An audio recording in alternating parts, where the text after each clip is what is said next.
In 2007, last creator strike was happened that lasted for 100 days, जिसकी वजह से state economy को $2.1 बिलियन का लॉस हुआ. And so on VFX industry, and it's happening again. Layoffs are happening all over the industry. That also include big VFX companies like I don't think so I can take the names. तो इस video में मैं इन 4 points को discuss करने वाला हूँ, जिसमें से तीसरा पॉइंट तुम्हारे लिए एज अ VFX आर्टिस्ट बहुत ज्यादा इंपॉर्टेंट होने वाला है. So let's get toward the video. Point 1, the direct impact. तो कुछ दिन पहले हमारे सूप ने एक मीटिंग रखा in which he literally said start saving money. So the thing is, writer strike पे हैं, जिसका मतलब है no production, and no production is equal to no post production. तो जिसका मतलब कोविड के बाद कंपनीज ने जो भर भर के आर्टिस्ट को हायर किया था, कंपनीज को अब उन्हें फायर करना पड़ेगा. क्योंकि ऑफ कोर्स अगर कंपनी के पास काम नहीं होगा तो वो तुम्हें फ्री में थोड़ी ना सैलरी देने वाली है. गवर्नमेंट जॉब थोड़ी है ये. मतलब ले ऑफ होना तो पक्का है, जो कि अभी हो भी रहे हैं. तुम्हें रेडिट में इससे रिलेटेड बहुत सी चीजें मिल जाएंगी. अभी तुम्हारे मन में सवाल आ रहा होगा कि राइटर्स तो हॉलीवुड के स्ट्राइक पे हैं, हम इंडियंस को क्या, हमारा थोड़ी ना काम रुक रहा है. तो इसमें तुम बिल्कुल गलत हो. एंड इसी के साथ निकल के आता है हमारा दूसरा पॉइंट, आर यू सेफ.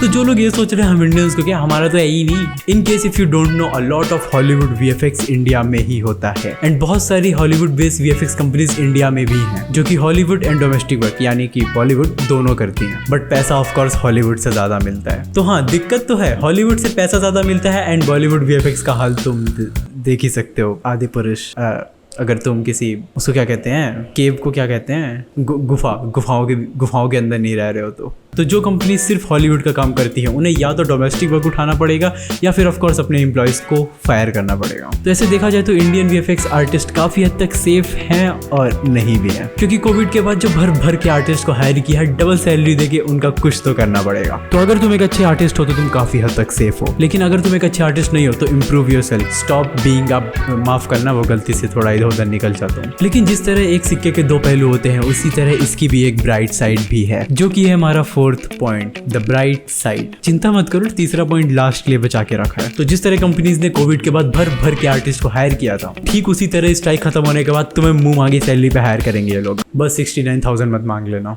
भाई, इतने गंदे जोक क्यों मारता हूँ मैं, क्योंकि इतने सारे प्रोजेक्ट जो कि अभी तक होल्ड पे थे उन्हें रिज्यूम किया जाएगा, एंड कोशिश ये होगी इन्हें जितना जल्दी हो सके उतना जल्दी कंप्लीट किया जाए. और उनका VFX कौन करेगा? तुम. और अगर तुम एक बिगिनर हो तो तुम्हारे लिए ये एक बहुत ही ज्यादा अच्छी अपॉर्चुनिटी हो सकती है. तो कुछ महीने रुक जाओ, फिर चांदी चांदी है. लेकिन ये सोच के इतना ज्यादा खुश भी मत हो, क्योंकि 4th पॉइंट सुनकर तुम्हारी बुद्धि खुलने वाली है.